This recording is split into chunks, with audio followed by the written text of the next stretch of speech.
He says, she says. And our guest today is entrepreneur Trey Bowles. Welcome, Trey. Thank you for Serial having me. entrepreneur. Serial. Okay, what does that mean? So serial entrepreneur means somebody who starts multiple businesses over the course of a lifetime. Oh, wow. And so how do you find these businesses? By chance, sometimes they find you, sometimes you find them. But you have to Sometimes have a just- knack, though, to know, like, this is something I want to do. You You've do. got that gift. It's definitely sort of a blessing or a curse when you're always out there trying to find new ideas. I tell people I find what I'm passionate about and I go figure out how to do it. What is the first thing you ever did? What was the first business you ever did? I promoted bands across my college campus. Bands. Music bands. Oh, how did you do that? How did you, number one, think that you could do that? Well, there was a band that I really wanted to come play at my college, and so I called them on the phone and I said, I'd like you to come play. Do you mind if, we didn't have CDs back then, so I said, can I burn cassette tapes of your music? And they said, sure. And so I spent about 50 hours getting the music out to all my friends, booking I'm sorry, the some people venues. might not know what a cassette tape is. They're about this big, right? So gave those out to my friends with permission of the band, did all the work, got the budget, brought them in, had them play, took them out to dinner afterwards, paid for their dinner, drove them to their bus, got them on their tour bus, they left, and as they're pulling away and I'm kind of waving goodbye, I said, I bet I could get kids to do this all over the country for free. Yeah. And so that's how I kind of did my So first how did business. you make money on it? Well, I would make a percentage of the fee that I booked the band for, and I Okay. would take a percentage of that home. So you became a promoter in the beginning. That was the beginning. And so now it's snowballed into many multiple businesses. It is, and now I'm fortunate enough I get to teach over at SMU as an adjunct professor on How entrepreneurship. great is Really? that? So we have a blast. Oh with my the gosh, kids. I wonder if Spencer's going to have you as a professor. You should he's tell him to he's take me. trying to get into Cox Business School right now. Perfect. Yeah. So do you have any pull? So we're I have a lot of pull. I don't know if I have any pull there. Okay, well, so we're talk so after. excited to have you here because he says she says is all about kind of like how women feel about a topic versus kind of men kind of being the men are from Mars, women are from Venus. So we were talking about during table talk I heard. about now you're a married man with a baby. I am a happily married man with one baby, another on the way. another on the way, and I know your wife, and so I think it's difficult. We were talking about, is it okay for men and women to have relationships of the opposite sex? Now, being the only single person on this couch, I would say yes, and I feel like I'm going to get a lot of. I think if you're single, yes, you should absolutely have friends of the opposite But let's sex. say I have a friend who is married or in a relationship. Is it appropriate for me to stay friends with him? I think there's a big difference, relationship versus marriage.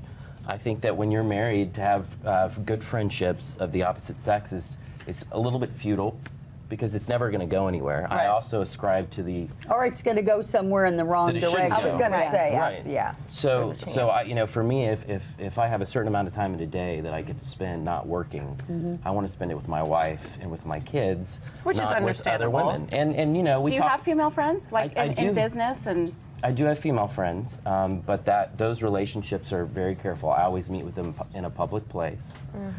My wife knows. My wife has access to my calendar. She sees all my meetings, and this is my decision, not hers.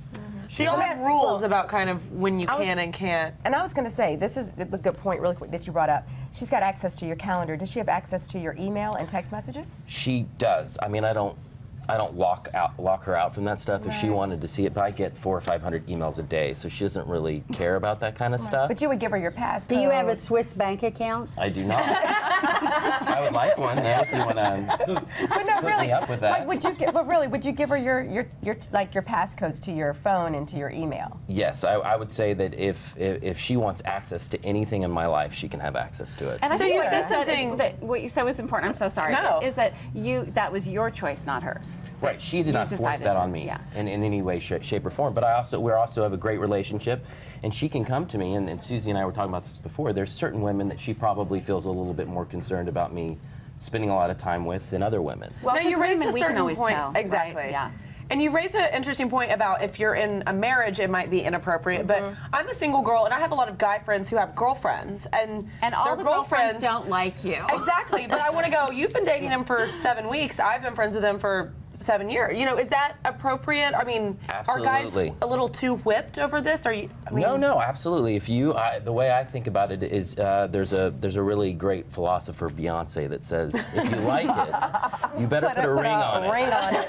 So until then, it's fair game. You're not married. like You're that. not engaged. You like that, right? Well, I'm No, not doing anything with him that's inappropriate. And you need to be respectful of the relationship that he has Exactly. with And the I think girl that that's he's the That's dating. the ticket. That's the ticket. I think whether you're married or not, if you have like female or male relationships outside of the, your relationship, as long as that person respects, your husband or your boyfriend or girlfriend or whatever, I think it's cool. Does Emmett I have can- female friends? You know what? He doesn't. He has business. And I bet you are totally okay. I'm so cool with that. But no, I think as long as, and even for me, I tend to have more male friends than he does, but they're smart enough to become his buddy too. I mean, it can't be like just my friend. Yeah, you got to befriend the wife. Right, and he wouldn't be cool with them. And I think Because that's he's- why couple friends are important when you're in a relationship. Yeah, but a lot of times, couple friends, all of a sudden they find out that the best friend of the girl has been sleeping with the best friend of the, and there is no guarantee. What kind of life have you had? Who are you friends with? All right, you guys, I mean, there is no guarantee. It's just the truth. There is no guarantee. Work it. The basic thing is have trust. Have trust, live with it. If he shows you wrong or she shows you wrong, then move on to the next chapter.